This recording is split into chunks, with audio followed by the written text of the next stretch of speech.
Bismillahirrahmanirrahim. Alhamdulillahi rabbil alamin wa binasta'inu ala umuri dunya waddin. Asyhadu an la ilaha illallah wahdahu la syarika lah wa asyhadu anna Muhammadan abduhu wa rasuluh. Allahumma salli wa sallim wa barik ala habibina wa syafi'ina wa zukrina wa maulana Muhammad wa ala alihi wa sahbihi wa man sara ala nahjihi wa jahada bi jihadil yaumiddin, amma ba'd. Qala rabbi shrah li sadri wa yassir li amri wa hlul 'uqdatam min lisani yafqahu qawli. Subhanaka la ilma lana illa ma 'allamtana innaka antal alimul hakim. Wa la haula wa la quwwata illa billahil 'aliyyil 'azim. Badaqallahu subhanahu wa ta'ala fil kitabil aziz. Wa man yabtaghi ghayral islam dinan fala yuqbala minhu wa huwa fil akhirati minal khasirin. Shadaqallahul azim. Yang saya hormati Tuan Pengurusi Surau Al-Ihsan serta timbalannya serta setiausahanya yang sentiasa berusaha untuk menyemarakkan surau ini, para staf EJK yang berusaha, yang dimuliakan Tuan Imam Al-Fadhil Ustaz dan Ustazah serta hadirin hadirat yang dirahmati Allah Subhanahu wa ta'ala. Pertama dan selama-lamanya marilah kita memanjatkan kesyukuran kita kepada Allah Subhanahu wa ta'ala yang memberikan hidayah kepada kita ini, di mana Allah memilih kita sebagai tetamu khas Allah Subhanahu wa ta'ala untuk sama-sama kita berada di satu tempat yang Allah suka sangat-sangat, yang dikenali sebagai rumah Allah Subhanahu wa ta'ala. Bagi kita mengimaratkan rumah Allah Subhanahu wa ta'ala, di mana dengan bayangan inayah yang diberikan oleh Allah Subhanahu wa ta'ala, kita dapat laksanakan solat fardu maghrib secara berjemaah yang baru saja kita selesaikan sebentar tadi. Dikala kita sedang ditimpa oleh beberapa musibah ataupun ujian Allah Subhanahu wa ta'ala, namun kita hari ini Allah masih lagi memberi kekuatan agar kita jangan tersasar daripada kehendak Allah Subhanahu wa ta'ala, agar kita masih memegang tali Allah Subhanahu wa ta'ala melalui agamanya, yaitu Islam. Kita bangun pagi tadi celeh mata, satu nikmat yang Allah bagi, satu nikmat yang cukup besar yang Allah berikan kepada kita, yakni Allah tak matikan kita lagi. Nyawa masih dikandung oleh badan kita. Tatkala ramai sahabat kita sudah meninggalkan kita, namun kita, Allah masih memberi nyawa kepada kita. Artinya masih Allah memberi peluang kepada kita agar kita terus menerus beristiqamah ke hadrat Allah Subhanahu wa ta'ala. Apa maksud istiqamah, tuan-tuan yang dirahmati Allah Subhanahu wa ta'ala? Walaupun dari segi istilah bahasa, dari segi istilah syarak, istiqamah ini mempunyai bermacam-macam ta'rif dan sebagainya. Namun kalau mudah nak faham maksud istiqamah ini, artinya semakin hari semakin baik. Itu maksud istiqamah. Semakin hari kita semakin baik, bukan semakin hari kita jauh daripada rahmat Allah Subhanahu wa ta'ala. Itu maksud istiqamah. Semakin hari kita semakin baik dari segi akhlak, semakin hari kita baik dari segi amalan dan sebagainya. Itu maksud istiqamah. Jadi setiap saat yang Allah berikan ini adalah pintu taubat untuk kita. Artinya hari ini Allah bagi peluang kepada kita, Allah masih hidupkan kita, maka setiap saat ini yang Allah berikan kepada ini adalah pintu taubat. Moga-moga kita taubat kepada Allah Subhanahu wa ta'ala atas segala kesalahan atau kekufuran yang pernah kita lakukan. InsyaAllah taubat kita diterima oleh Allah Subhanahu wa taala, dan moga-moga kita menjadi hamba Allah Subhanahu wa taala yang diredai olehnya nanti insyaallah. Masalah banjir belum selesai lagi. Mai pula musibah lagi, satu kapal terbang hilang. Ini dah disahkan, kapal terbang sudah dijumpa, terhempas dan sebagainya. Ini semua adalah ujian daripada Allah Subhanahu wa taala, membuka mata kita agar kita siapa besar mana pun, tapi dengan kuasa Allah kita tak terdaya. Insya-Allah.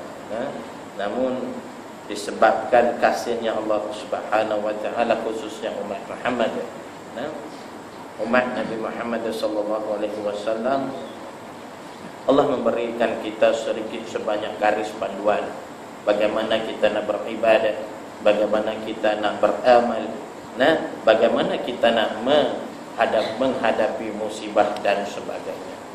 Allah telah mengajarkan kepada kita melalui kekasihnya, yaitu junjungan besar Nabi Muhammad sallallahu alaihi wasallam.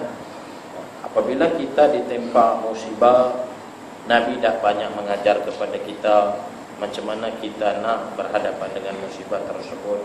Antaranya Nabi minta kita sentiasa baca doa, yakni doa dia yang berbunyi inna lillahi wa inna ilaihi rajiun, Allahumma jurni fi musibati wa akhlif li khairan minha, yang berarti sesungguhnya kita adalah kepunyaan Allah dan sesungguhnya kepadanya kita kembali. Ya Allah, berilah aku pahala atas musibahmu dan gantilah untukku dengan yang lebih baik. Sentiasa baca doa ini. Ya Allah, baca dalam bahasa Melayu pun tak apa. Ya Allah, ya Allah, berilah aku pahala atas musibahmu ini, dan gantikanlah untukku yang lebih baik darinya. Ummu Salamah radhiyallahu anha pernah bertemu dengan Rasulullah sallallahu alaihi wasallam, menceritakan akan keadaan suaminya, yakni Abu Salamah radhiyallahu anhu. Dia cerita kepada Rasulullah bahawa suami dia Abu Salamah, yakni sahabat Nabi sallallahu alaihi wasallam, sakit, tak boleh bangun daripada tempat tidur. Bila dia pergi bagi tahu dekat Nabi, Nabi ajar dia, bacalah doa ini. Ummu Salamah dia kata, moga-moga Allah akan gantikan yang terbaik kepada kamu. Dia pun baca doa ini. Selang berapa hari saja suami dia mati. Suami dia mati, yakni Abu Salamah meninggal dunia. Namun Nabi ajar dalam doa ini, Nabi sebut gantilah yang Allah akan gantikan yang terbaik, kan? Apa yang Allah gantikan kepada Ummu Salamah, dia kahwin pula dengan Rasulullah sallallahu alaihi wasallam. Ini cara Allah nak menggantikan. Begitu juga musibah banjir, kita ambil dia secara positif.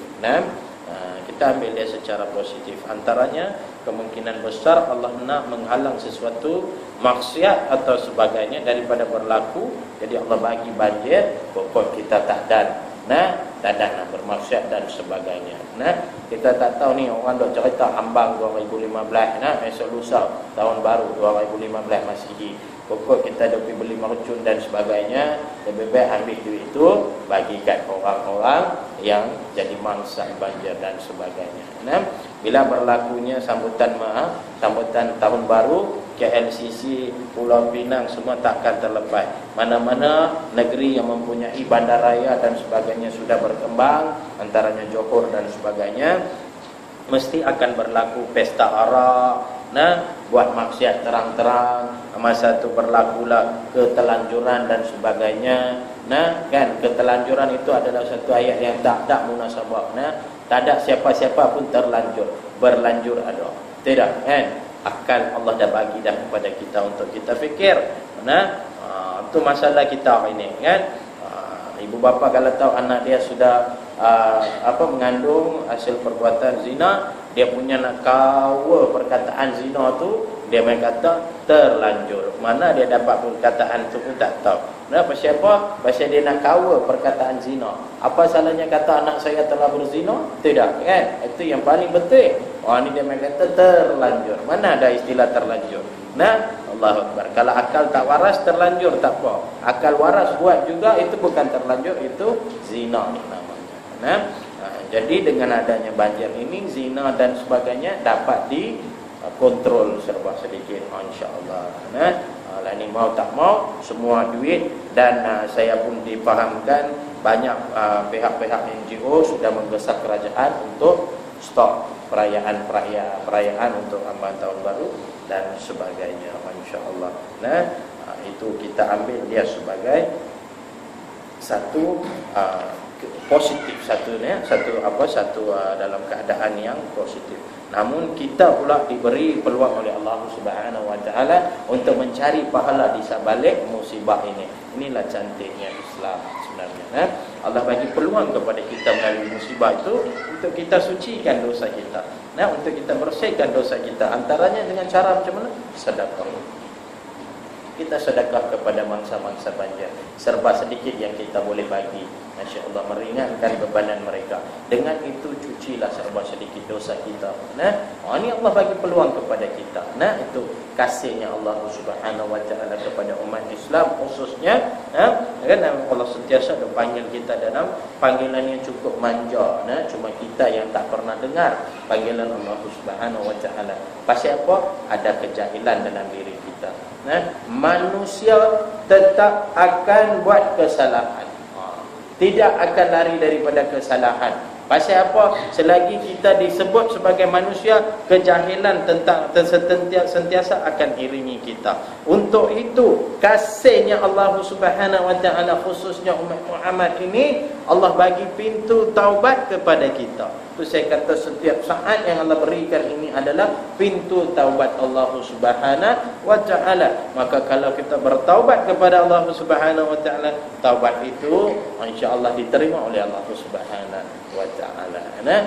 Kita ambil musibah ini sebagai satu tanda kebaikan ke atas diri kita. Ni pakat kita pun dok himpun duit, pakat dok derma baju, bagi makanan dan sebagainya.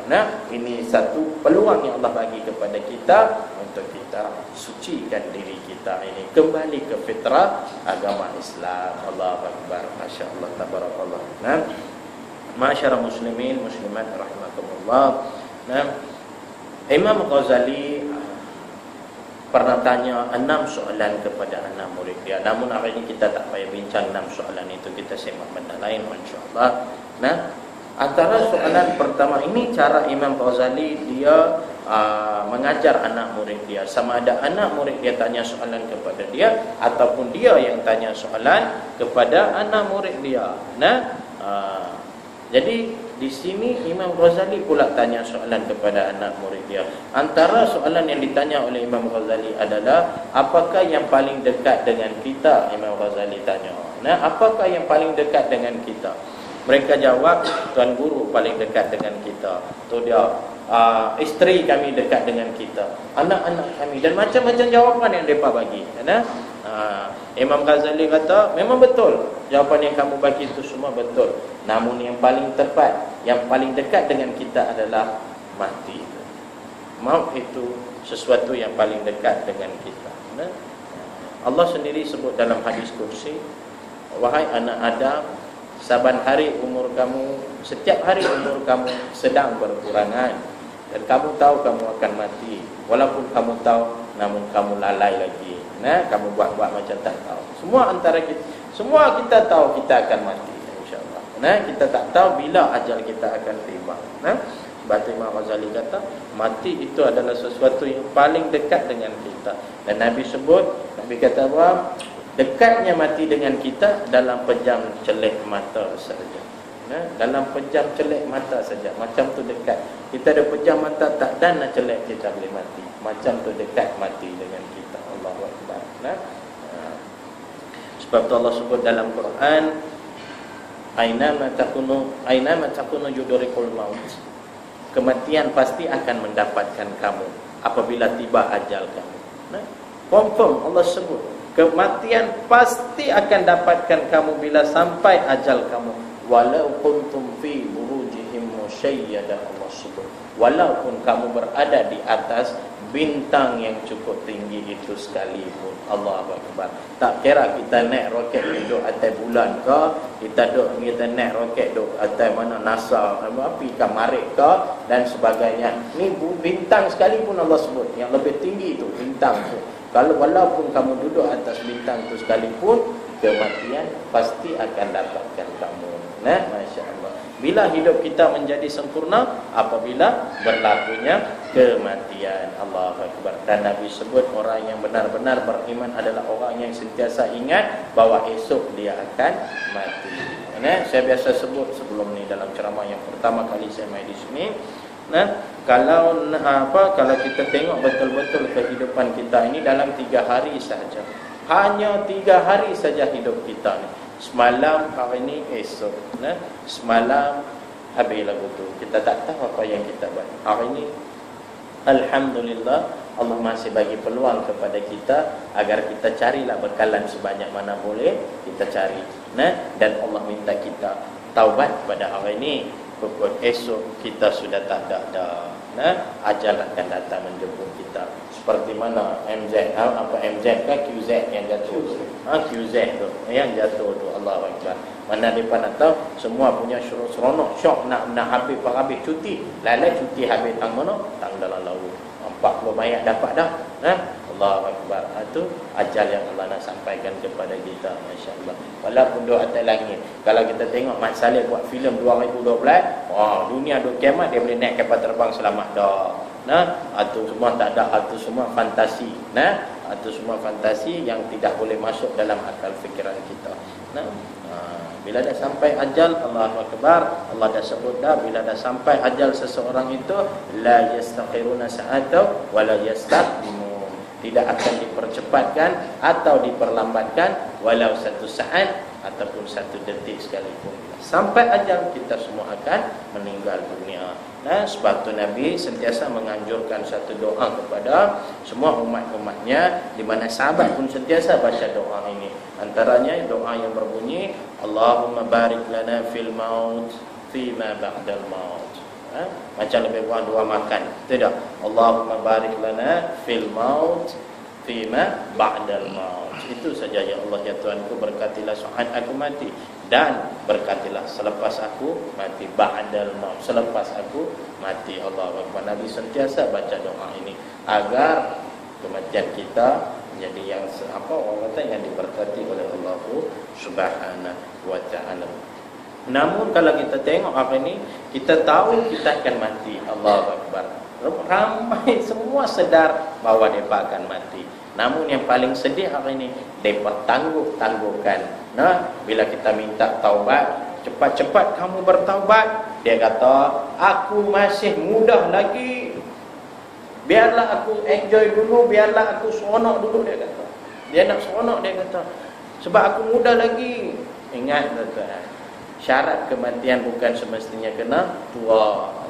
Tu dalam flight tu baby pun ada, bayi pun ada. Masya-Allah. Aku ni sihat, aku takkan mati lagi, dia kata. Biarlah nanti aku umur 70 tahun aku taubat, dia kata. Sihat ni hari-hari duk main gym. Ingat tuan-tuan, syarat kematian bukan semestinya kena sakit. Masya-Allah, bila datang ajal kita confirm akan mati. Sebab tu apabila bagi muslimat pula suami minta sesuatu yang dia teringin, dia nak makan ke apa, masak bagi, tak gaduh. Kita tak tahu suami kita esok pergi keluar, esok keluar nak pergi kerja, tak tahu dia dan balik ke tak balik, kita pun tak tahu.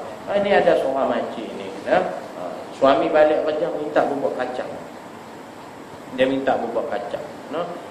Dia pula kebetulan dia tengok gambar dekat dalam TV, dia tengok rancangan Kilauan Emas. Kilauan Emas yang orang tua-tua duk nyanyi tu, kan? Allahu Akbar. Dulu hak kecil duk nyanyi idola, lepas tu pergi kat remaja Akademi Fantasia. Lah ni hak tua-tua pun dia panggil main nyanyi juga. Allahu Akbar. Dengan golek semacam. Allahu Akbar. Bini duk nak menari atas, laki duk tepuk tangan kat bawah. Golek lagi dia kata. Allahu Akbar. Kilauan Emas. Suami isteri dia duk tengok melayan. Kilauan Emas. Dia kata, abang ni duk main kaca cek sibuk duk tengok TV ni. Pilah makan kat kedai mamak, dia kata. Allahu Akbar. Suami dia pun keluarlah Start motor dia keluar nak pergi makan bubur kacang. Keluar accident mati. Allahu Akbar. Accident mati tu baru nak menyesal tak berguna. Dia teriak teriak, habislah suami saya mati. Tok Imam, orang majlis semua baik rumah dengan dia baik. Tok Imam sabarlah. Tok Imam kata sabar. Beda oi, sabar dia kata. Ya Tok Imam saya sedih. Semalam dia minta bubur kacang tak dan nak masak dia mati. Dia tak dan. Kan tak dan nak masak dia dah mati dah. Sabar Tok Imam kata sabar kan dia kata. Tok Imam, macam mana saya nak buat Tok Imam, saya sedih. Jangan risau beda, ni semua kehendak Tuhan. Kamu sabar sajalah, Tok Imam kata. Tok Imam, saya tak tahu lepas ini siapa nak jaga saya. Tok Imam kata, aku kan ada. Kan? Tok Imam potong lain dah, cepat kan? Masya Allah. Lepas tu buat apa? Buat kenduri tahlil 3 hari. Ini memang confirm kita akan buat. Orang-orang kita buat kenduri tahlil 3 hari 3 malam. Allahu Akbar. Hebat hari pertama Tok Imam bawa pergi semua geng-geng masjid. Tok Bilal, Tok Siap semua dia bawa pergi kat rumah dia. Bacalah tahlil, buat kenduri, buat tahlil. Lepas tu dia main hidang bubur kacang. Tok Imam pun kenalah bubur kacang. Cari-cari benda lain ada tak ada. Masa suami hidup minta tak ada bubur kacang. Tok Imam mai dengan orang masjid dia bagi bubur kacang. Esok lagi sekali Tok Imam pergi bawa orang masjid semua.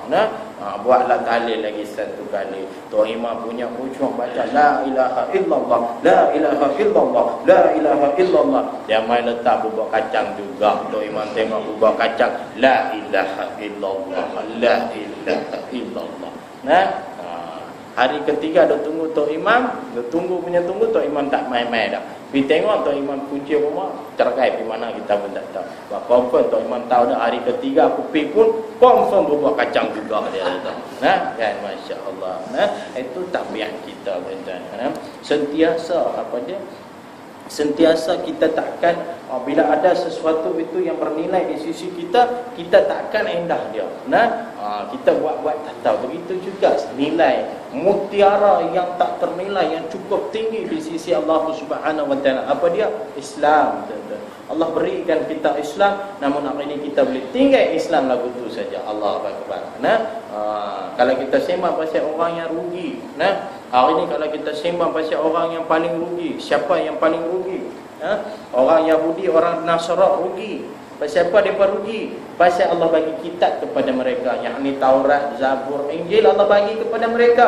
Allah bagi Nabi ke atas, Nabi Isa, Nabi Musa, Nabi Allah bagi kepada mereka, Nabi Harun dan sebagainya Allah bagi kepada mereka.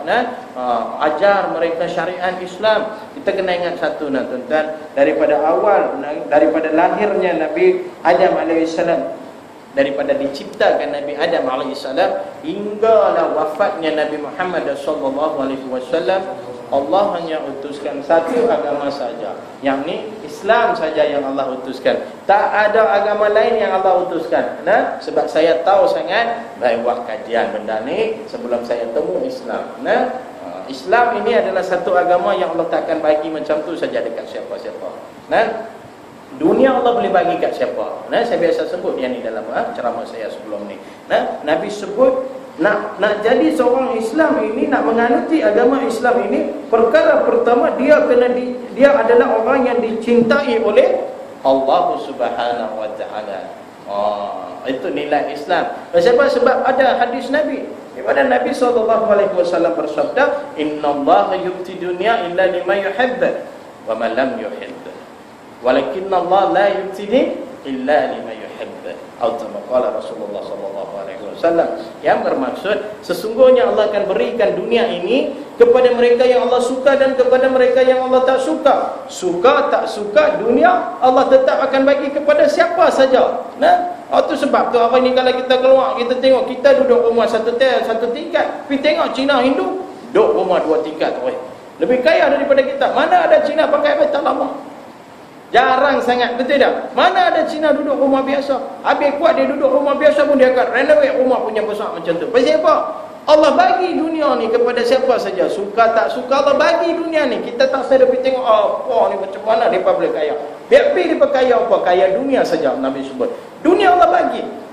Allah suka kepada orang Islam. Ada juga orang kita yang tak kurang hebat. Ada juga kita pun datuk-datuk noh. Allah baduk rumah besar-besar, pakai kereta besar-besar, bini semua kecil-kecil aja. Allah Akbar. Nah, kan? Tak ada masalah. Namun Nabi sebut, walakinnallaha la yubtidin illa liman yuhibb. Akan tetapi agamanya hanya Allah akan berikan kepada mereka yang Allah cintai sahaja, tuan-tuan. Itulah nilai Islam. Maka kita ini semua adalah orang yang dicintai oleh Allah Subhanahu wa taala, sebab tu Allah jadikan kita umat Islam. Sebab tu Allah jadikan kita Islam, Allah tak jadikan kita umat kafir. Hanya satu agama saja yang Allah utuskan. Sebab tu kita kena faham maksud Islam. Apa dia maksud Islam sebenarnya? Apa dia tu Islam sebenarnya? Islam adalah satu penyerahan diri kepada Allah Subhanahu wa taala dengan bertauhid. Itu maksud Islam. Kena ada tauhid. Pasal apa saya kata tauhid? Sebab kalimah tauhid inilah yang membezakan antara kita dengan orang lain. Apa kata orang India? Adakah orang Hindu semua jahat? Tak ada. Adakah agama Hindu mengajar umat dia buat benda jahat, suruh pergi curi? Tak. Adakah agama Buddha yang saya pernah anuti juga ajar umat dia buat benda jahat? Tak. Kalau kita tengok dari segi tasawuf, orang Buddha pun ada tasawuf. Pasal apa? Tok-tok Sami Buddha awal pagi keluar, tak pakai selipar, pergi mengemis, makan. Artinya dia memiliki satu pendirian bahawa dia mengabdikan diri dia kepada Tuhan. Betul tak? Benda yang baik diajar oleh agama Buddha. Orang Bahai, yang agama yang saya pernah anuti, ajar benda yang baik juga. Semayang, puasa dan sebagainya. Hindu semayang, puasa. Itu bulan puasa saya nampak macam mana dia puasa. Cuma berbeza-beza sikit. Betul tak? Puasa makan sayur. Ini puasa niat. Tapi pengajaran dia pun tetap sembahyang, dia pun tetap puasa. Dia pun tahu puasa adalah satu cara nak mendekatkan diri kepada Tuhan. Orang Kristian hebat. Orang Kristian pun hebat. Kristian ajar benda yang baik, kan? Buatlah benda yang baik, jangan buat jahat. Don't make sin. Dia kata jangan buat dosa dan sebagainya. Namun apa yang membezakan mereka dengan kita? Kenapa Islam tinggi martabatnya? Kenapa? Kalimah tauhid itu yang membezakan kita dengan mereka. Mereka percaya. Katanya kat orang Hindu, ada hang percaya ada kepada Allah. Mereka percaya.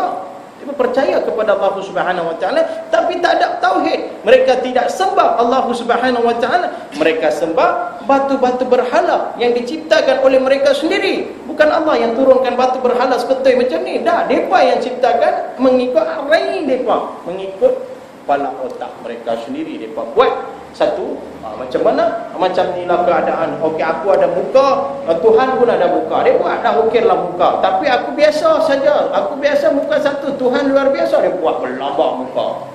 Kiri 10, kanan 10. Kan? Tidak. Aku ada tangan, dia kata. Jadi Tuhan pun mesti ada tangan. Tapi aku biasa tangan satu, sini satu, sini satu. Tuhan mesti luar biasa. Tu dia tangan. Dia buat 20 tangan, 30 tangan kiri kanan. Yang pelik kaki tetap dua. Tidak, kan? Kaki pun buatlah banyak, betul tak? Kan? Dia tak ada tangan tu. Nah, dia percaya kepada Allah Subhanahu wa taala, namun dia tidak bertauhid, dia tak sembah Allah Subhanahu wa taala, dia sembah berhala. Sebab tu Allah tanya dekat orang Hindu melalui Quran. Allah sebut apa? Ayusyrikuna ma la yakhluqu syai'an wa hum yakhluqun. Kenapa kamu mempersekutukan Allah dengan sesuatu yang berhala? Padahal berhala itu sendiri diciptakan. Allah sebut itu sendiri diciptakan. Hampa yang cipta dia, hampa yang semua dia. Bukan aku bagi kat hampa, Allah tanya.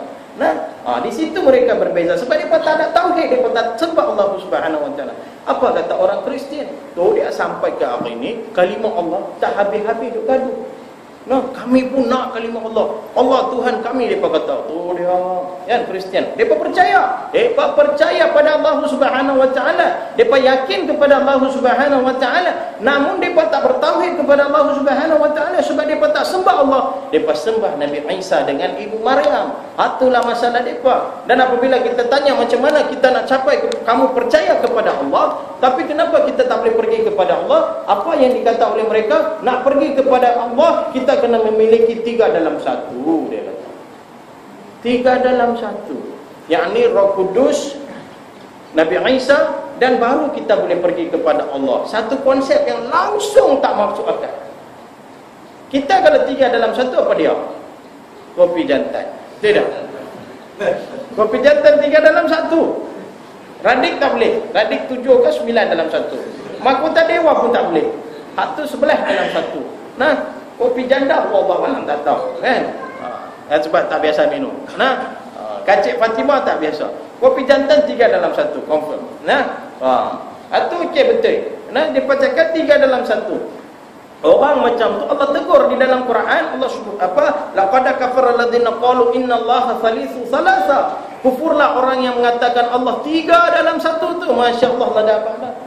Jadi ini yang membezakan kita dengan mereka. Sebab tu Allah tak hukum mereka, Allah bagi dunia ni kat mereka. Akhirat Allah nak bagi kepada umat Islam. Pasal apa? Sebab kita serah diri kita kepada Allah. Kita hamba Allah Subhanahu wa taala dengan bertauhid. Apa dia tauhid? La ilaha illallah. Kita tak sembah berhala, kita tak sembah Nabi Isa, kita tak sembah Ibu Maryam, kita tak sembah apa saja yang diciptakan oleh Allah Subhanahu wa taala, padahal kita sembah hanya Allah Subhanahu wa taala. Inilah Islam, tuan-tuan. Nampak tak pasal apa Allah sayang kita? Pasal kita sembah Tuhan yang ciptakan segala-galanya. Kita bukan sembah yang diciptakan olehnya seperti orang-orang lain yang buat. Allahu Akbar. Namun kalau hari ini kalau kita cakap pasal berkenaan rugi, tuan-tuan, orang yang paling rugi di sisi Allah Subhanahu wa taala, yang lebih rugi daripada Yahudi, lebih rugi daripada Majusi, lebih rugi daripada Nasara, siapa dia, tuan-tuan? Orang yang mengaku dia Islam tapi dia tak mengamalkan Islam dalam diri dia. Inilah orang yang paling rugi di sisi Allah Subhanahu wa taala. Pasal apa? Kita sudah ada satu panduan. Kita sudah, Allah jadikan kita Islam, namun kita tak boleh. Kita tak boleh ikut Islam. Itulah masalah kita. Allah. Macam mana nak menghadapi situasi ini? Allah. Hari ini ramai di antara kita sedang buat benda ni, tuan. Ramai di antara kita hari ini sedang buat benda ni. Dia kata dia Islam. Kalau tak bohong, kalau tak saya bohong, tuan-tuan, keluar pergi tengok. Ramai mana masih duduk dalam rumah lagi? Nah, tidak. Ramai mana masih duduk dekat Amin Maju tu lagi. Amin Maju orang depan tu. Pergi tengok, orang kita paling banyak majoriti. Tepi dia ada cyber cafe. Buka tengok siapa yang banyak di sana. Orang kita. Kalau kita sebut awak hampa jadi kapiak, tu dia marah kita balik. Cakap elok tu dia, Allah Akbar. Tahu pun marah. Tapi dia tak boleh mengamalkan Islam dalam diri dia. Orang yang paling rugi di sisi Allah Subhanahu wa taala. Masya-Allah. Bukan senang Allah nak bagi Islam kepada seseorang. Kalau tengok diri saya sendiri pun, tuan-tuan, hidayah Allah sampaikan umur 8 tahun, tuan-tuan. Laungan azan dah sampai dah kepada saya. Melalui itulah saya dapat hidayah. Namun Islam tak sampai lagi kepada saya. Allah tak bagi Islam kepada saya lagi. Bila Allah bagi Islam kepada saya? Lepas 18 tahun, umur 26 baru saya masuk Islam. Daripada 8 tahun pencarian bermula, mencari kebenaran, nak cari Islam ini, makan masa 18 tahun. Allahu Akbar. Akhirnya baru Allah bagi lepas 18 tahun. Sebab itulah saya pergi satu agama. Orang tanya, awak Ustaz Syah ni berlambak agama masuk. Tu saya kata, hampa jaga-jaga esok saya kalau bertanding parlimen ke, adun ke, hampa nak undi saya, kan? Agama pun lompat berlambak. Lagi parti pun lompat sekali. Wallahualam, kita tak tahu. Tak ada politik tak masuk, insya-Allah, kan? Kita doa yang terbaik. Siapa yang sokong Islam, kita sokong dia, insya-Allah. Siapa yang sebut Islam, maka kita dah tahu dia orang yang betul. Kita tak, saya bukan main politik apa. Saya bagi tahulah. Siapa yang kata kita nak buat Islam, percaya pada dia. Siapa yang kata Islam tu terletak tepi dulu, kita masyarakat majmuk. Siapa yang kata, terus terang saya kata, siapa yang kata salam satu Malaysia, itu pikir-pikir lah. Sebab apa? Orang kalau saya bagi salam satu Malaysia, Ustaz nak jawab apa dekat saya? Salam dua Malaysia. Allahu Akbar. Allah dah ajak kepada kita, Nabi dah ajak kepada kita salam yang tercantik. Assalamualaikum warahmatullahi. Cantik dah. Salam yang terbaik, yang diberkat oleh, yang ada berkat ke atas. Kita aduhai. Salam itu pergi ke tepi. Hak mai dulu salam satu Malaysia, baru assalamualaikum. Dan salam sejahtera. Uish, Hebat orang kita. Nah, antum pun salam tu pun hari ni dah jadi macam Assalamualaikum kan. Macam-macam dah bunyi dia. Nah, masya-Allah. Apa yang tak tahulah apa yang ada dalam lidah kita ni. Allahu akbar. Masya-Allah, tabarakallah. Nah, ini sedih bila kita jadi orang yang paling rugi di sisi Allah Subhanahu wa taala, tuan-tuan. Kuasa hidayah Allah Subhanahu wa taala ni, tuan-tuan, Allahu akbar. Nak tahu kuasa hidayah macam mana?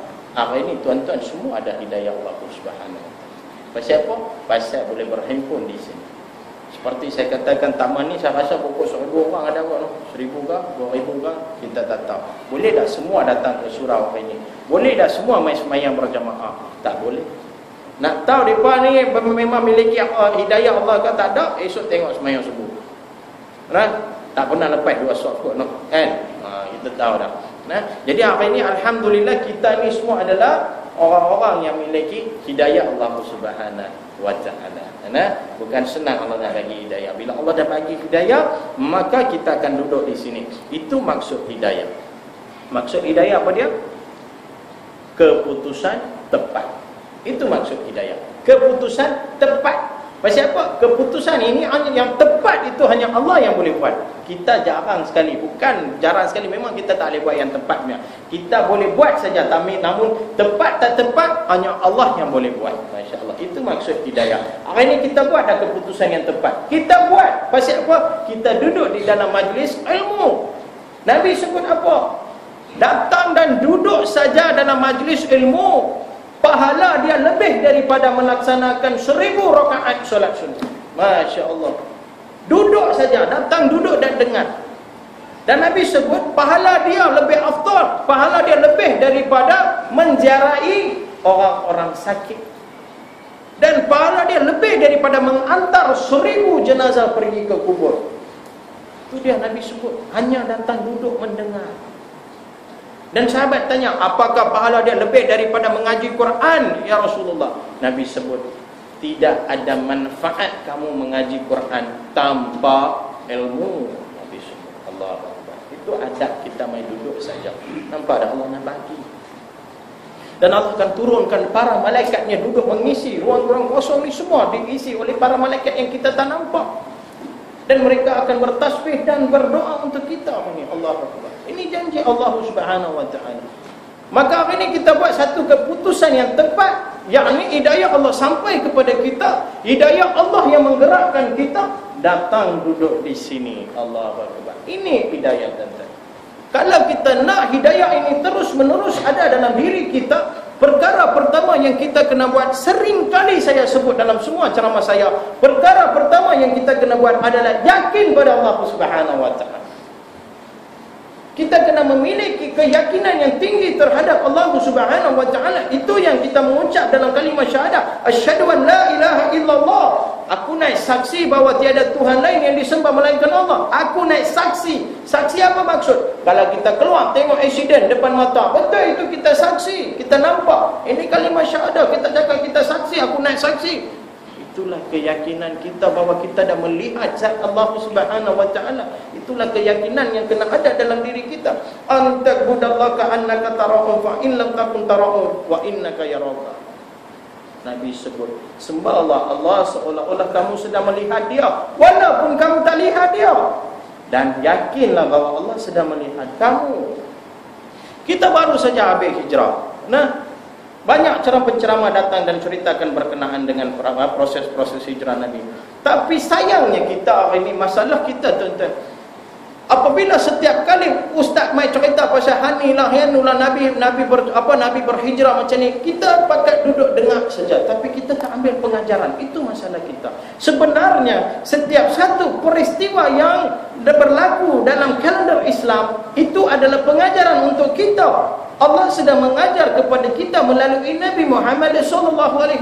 Kita kena ambil pengajaran dan amalkan benda tu. Sebab tu proses hijrah Nabi pun macam tu punya rumit. Pasal apa Allah jadikan rumit? Agar kita mengambil ikhtibar daripada hijrah Nabi SAW. Nabi ini kekasih Allah. Kalau Allah nak, Allah turunkan seekor buruk dekat Nabi. Nabi duduk atas buruk, celek mata.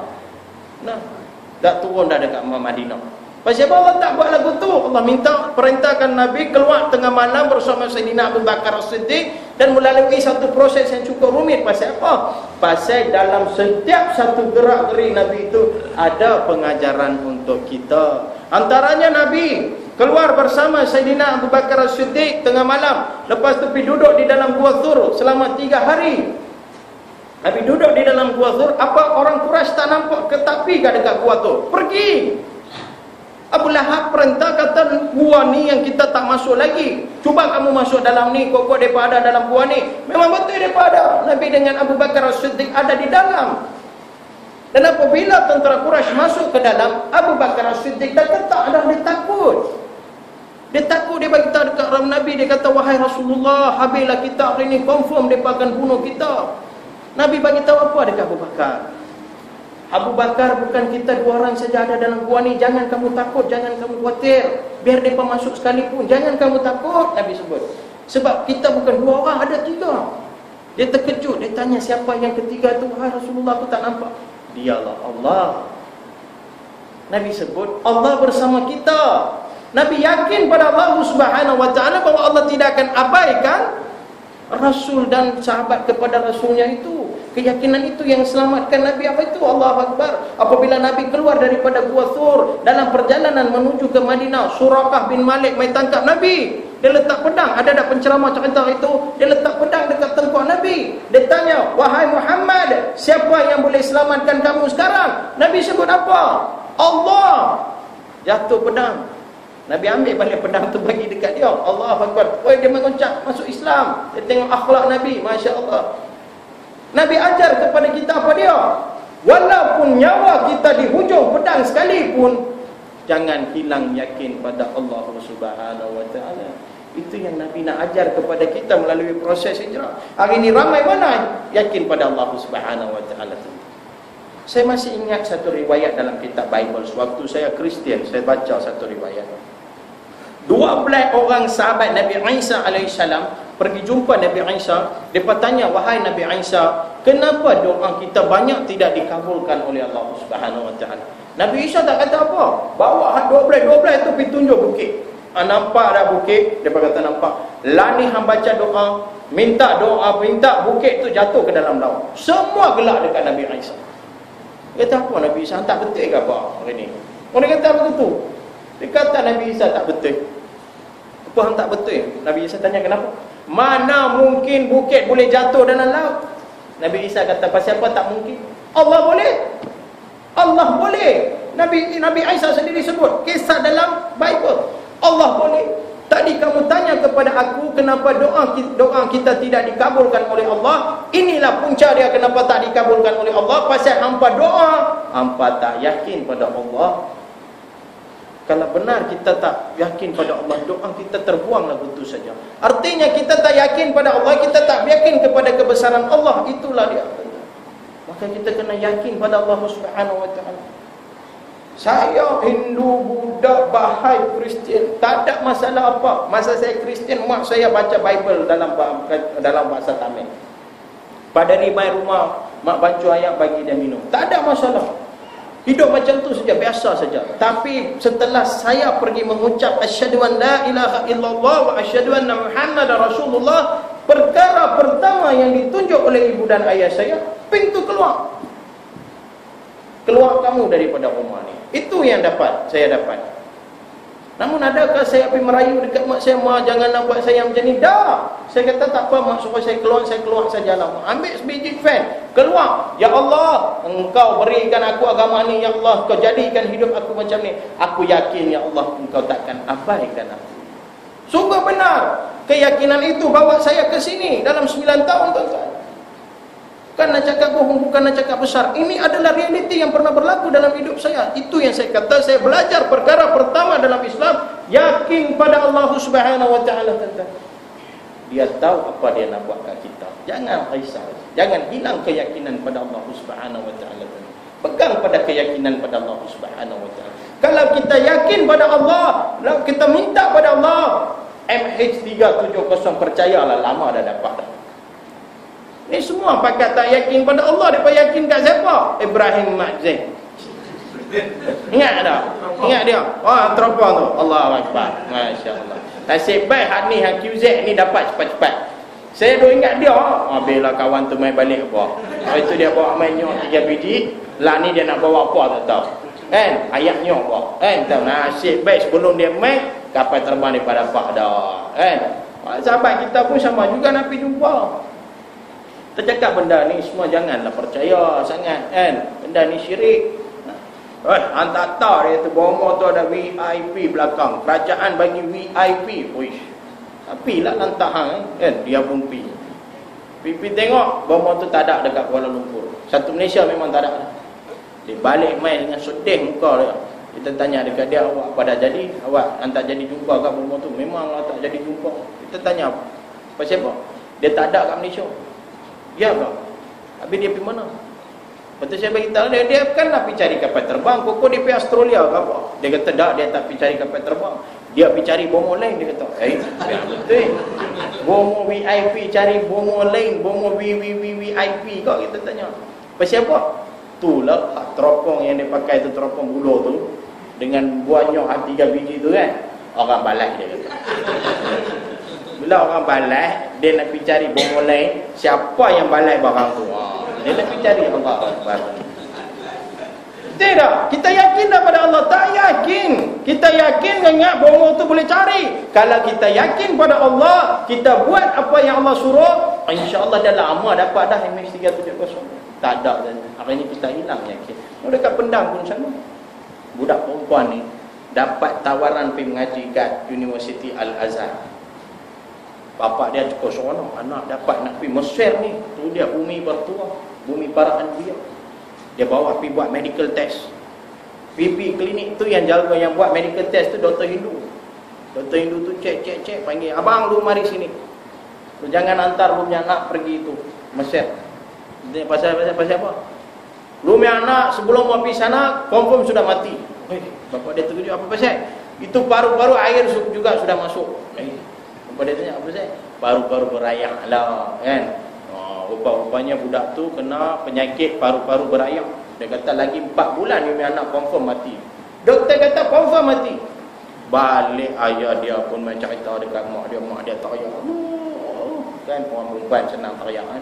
Ayah dia maco sikit, dia tahan air mata, isap turun. Kan? Kita tak sampai.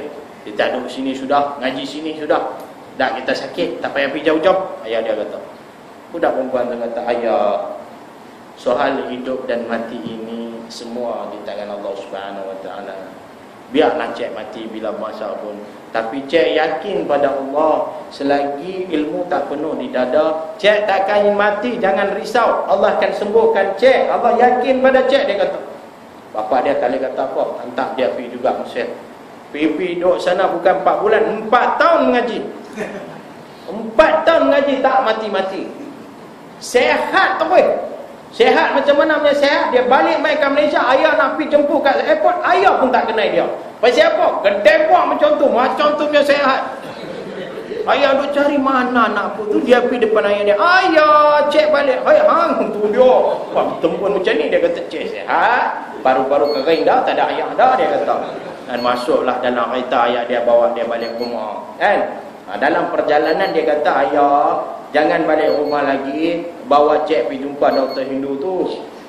Ayah dia kata tak salah, jomlah kita balik. Dak, cik nak pergi dekat Dr. Hindu tu, nak tunjuk dekat Dr. Hindu tu, hang kata aku akan mati dalam 4 bulan. Ni 4 tahun tak mati, sehat kau atas dah. Cik nak tunjuk dekat dia, kan? Bapak dia kata, pergi pun tak berguna. Dia pasal apa? Pasal masa hang pergi duduk kat Mesir, tak sampai 4 bulan, Dr. Hindu tu dah mampu dah. Allah. Ayah dia kata. Dia siapa nak hafal? Kita mati tuan-tuan. Soal mati dan hidup ini Allah punya kuasa. Tidak, kan? Jadi dia yakin pada Allah Subhanahu Wa Taala. Keyakinan itu telah menyelamatkan dia. Allah Akbar, masya-Allah. Jadi kita jangan hilang keyakinan tuan-tuan. Kalau kita hilang keyakinan pada Allah Subhanahu Wa Taala, percayalah kita seolah-olah hilang rahmat Allah Subhanahu Wa Taala. Dan seterusnya kalau kita nak terus-menerus miliki hidayah Allah Subhanahu Wa Taala, bertauhid tuan-tuan. Pegang pada tauhid tuan-tuan. kita jangan bercampur adukkan agama Allah. Kita jangan campur adukkan Allah Subhanahu wa taala dengan kesyirikan. Ini yang Allah perintah di dalam surah Al-An'am ayat yang ke-8, alladzina amanu wa lam yalbisu imanahum bil zulmin ulaika lahumul amnu wa hum muhtadun. Orang-orang yang beriman dan tidak mencampur adukkan iman mereka dengan syirik, mereka itulah orang-orang yang mendapat keamanan dan petunjuk. Selagi mana kalau kita tak syirik kepada Allah Subhanahu wa taala, hidup kita Allah janji bahawa hidup kita akan duduk dalam keamanan dan sentiasa akan dibayangi oleh hidayah Allah Subhanahu wa taala. Syirik apa dia? Pergi sembah berhala saja kata tuan-tuan. Hari ini syirik pun ada bermacam-macam syirik. Antaranya kita sebulat-bulat dok ingat duitlah segala-galanya. Syirik kafir. Itu pun syirik juga. Ingat duitlah segala-galanya. Dengan duit apa saja kita boleh buat tuan-tuan. Ambil seketul duit ini, masuk dalam bilik tuan-tuan, jangan ada makanan, jangan ada minuman, duduk dalam tu. Bila lapar cuba makan duit itu, tengok boleh tak tuan-tuan. Allahu Akbar. Kalau dah agak minum tengok duit itu, boleh tak tuan-tuan? Tak boleh tuan-tuan. Allahu Akbar. Dalam ini diri kita hari ini pendapatan kita, percayalah buat masa ni, inilah rezeki yang Allah letakkan ke atas kita tuan-tuan. Allahu Akbar tuan-tuan. Nah, insya-Allah berpegang kepada tauhid tuan-tuan. Jangan kita berlaku sedikit pun syirik kepada Allah Subhanahu wa taala, maka hidayah Allah sentiasa akan ada dalam diri kita ni. Dan seterusnya, kalau nak hidayah Allah sentiasa sinari hidup kita, sentiasa bertaubat kepada Allah Subhanahu wa taala. Ini saya sentiasa pesan kepada semua sahabat-sahabat kalau saya berceramah. Taubat ini pegang kepada taubat tuan-tuan. Allahu Akbar. Sebab apa tuan-tuan? Kasihnya Allah Subhanahu wa taala kepada kita, Allah bagi pintu taubat kepada kita. Umat lain tak ada tuan-tuan. Untuk Islam, umat Islam saja Allah bagi pintu taubat. Dan Nabi sebut selagi mana matahari tak terbit dari barat dan selama mana nyawa tak naik ke halqum ini, Allah masih terima pintu taubat seseorang itu. Masya-Allah tuan-tuan. Jadi sentiasalah kita taubat. Taubat pada bila? Ni saat ini kita taubat pada Allah Subhanahu wa taala tuan-tuan. Sebab Allah tak nak kita hancur tuan-tuan. Allah tak nak kita jadi penghuni neraka. Allah nak kita jadi penghuni syurga dia. Sebab tu Allah panggil khususnya umat Muhammad ini, Allah panggil, ya ayyatuhan nafsul mutmainnah irji'i ila rabbiki radiyatan mardiyatan pada kulli fi ibadi wa da kulli jannati. Allah panggil kita dengan panggilan manja. Wahai jiwa-jiwa yang tenang, roh-roh yang tenang, kembalilah kepada aku. Allah panggil kita, kembalilah kepada aku dan masuklah kamu ke dalam jamaah syurga. Allah panggil. Allah Akbar. Allah panggil kita dan Allah suruh masuk kita dalam syurga tuan-tuan. Allah Akbar tuan-tuan. Maka kita sentiasa bertaubat tuan-tuan. Allah Akbar. Memang betul kita jahil. Kita tak tahu ada kalanya kita sedang buat sesuatu kesalahan. Namun taubat ini yang akan menyelamatkan kita. Allah terima taubat kita tuan-tuan. Kalau kita benar-benar ikhlas.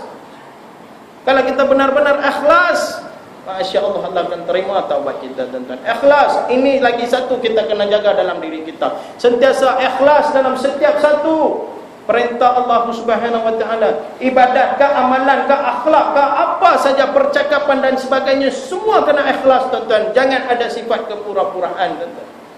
Lakon layar Allah tak terima. Apa yang ada dalam hati saya, tuan-tuan tak tahu. Apa yang ada dalam hati tuan-tuan, saya pun tak tahu. Namun Allah tahu segala-galanya. Amat rugi kalau kita berlakon di depan Allah Subhanahu wa taala. Percaya dalam solat ramai banyak mana ada tengah berlakon tuan-tuan. Allahu Akbar. Kunci motor aku ambil apa tadi? Ramai di antara kita macam tu. Allahu Akbar. Aku keluar rumah tadi tutup dah. Ada ramai di antara kita hari ini tuan-tuan, masya-Allah. Orang azan rumah padahal berapa meter saja depan tu. Dan tak boleh keluar dari rumah lagi. Bila azan, hati dia cuma Allah, dah azan dah. Ni orang yang tak ikhlas. Ada pula sahabat kita, orang azan dah, keluar baru nak buka TV tengok Malaysia lawan Thailand. Hoi. Sat dia bagi tahu kat Bilal. Sat. Orang dah iqamah, sat-sat dia ni pun, sat. Dah baca Fatihah, imam baca Fatihah baru keluar dari rumah. Start motor, krek, mai kat surah. Mai parking motor, imam baca dah surah. Qul ya ayyuhal kafirun. Tu dia, surah pendek ni. Aku kalau tak cepat, saya kita lepas satu rakaat, dia parking motor dia, lari masuk dalam saf, imam pun rakaat, Allahu akbar, dia pun rakaat gedebak jatuh. Bukan dia jatuh, helmet dia jatuh. Allahu akbar, masya-Allah tabarakallah. Kalut punya kalut, helmet lupa buka. Allahu akbar. Ada orang macam ni, masya-Allah. Nah, kita jangan lakon tuan-tuan. Sebab Allah perintahkan semua itu buat dengan ikhlas. Rujuk balik surah Al-Baqarah. Wa ma umiru illa liya'budullaha mukhlishina lahuddin, Allah sebut. Padahal mereka diperintah untuk menyembah Allah dengan ikhlas dan taat kepada perintahnya demi agama. Itu yang Allah perintah kepada kita. Hampa nak buat apa saja, buatlah dengan ikhlas. Tapi kita ikhlas dalam benda maksiat, tidak. Benda-benda yang ma'ruf, benda-benda yang baik, benda-benda yang mendekatkan kita dengan Allah, kita tak ikhlas. Umpama macam sahabat kita ada seorang anak, hantar pergi mengaji main bola, balik main lempak beg main bola, malam keluar pergi main bola. Kawan pening tak tahu nak buat macam mana, nak didik anak dia tak tahu. Lalai kenal dengan seorang Pakistan ni jenis molek yang tercantik. Pasal apa? Pasal tak jual apa. Pakistan ni ada sekolah pondok dekat Pakistan, negeri Pakistan. Dia jumpa Pakistan tu, sembang-sembang dengan Pakistan tu kata, punya masalah kecil saja bang, hantar anak dekat saya bawa punya anak pergi Pakistan, ngaji Pakistan, balik mai confirm jadi ustaz Bollywood. Oi, bila dengar Bollywood, bapak dia nak sangat. Ni bukan cerita Ustaz Aslim Bari ni cerita lain. Hantar dia pergi. Man, kalau hang sayang ayah, hang ikut Pakistan ni, hang pergi Pakistan. Dia pun terpaksa pergi. Pergi bulan pertama masuk kelas, okey bagus. Pasal apa? Macam kita juga bulan pertama takut nak masuk kelas, betul tak? Kita tak masuk juga. Mai bulan kedua hilang takut dah. Hari ni masuk, seminggu tak masuk. Jadi macam tu. Mai bulan ketiga ustaz masuk, bukan dia saja tak ada, satu kelas tak ada. Ustaz pening bercari mana dia pergi tengok. Allah Akbar. Pakistan semua dia bawa pergi main bola juga. Allah Akbar. Ustaz dia panggil, man hang mari sini. Hang tahu dah kesalahan besar aku apa dia? Apa dia ustaz? Bawa hang dari Malaysia, dia kata. Pasal apa ustaz jaga macam ni? Hang tanya pasal apa? Hang baru 3 bulan duduk sini, satu Pakistan hang ajak main bola. Padahal orang Pakistan tak main bola, dia pemain kriket kan. Hang balik man. Balik mana ustaz? Balik Malaysia, dia kata. Pengamboi, dia kata. Hari ni juga hang balik pergi Malaysia. Pasal apa ustaz? Pasal apa?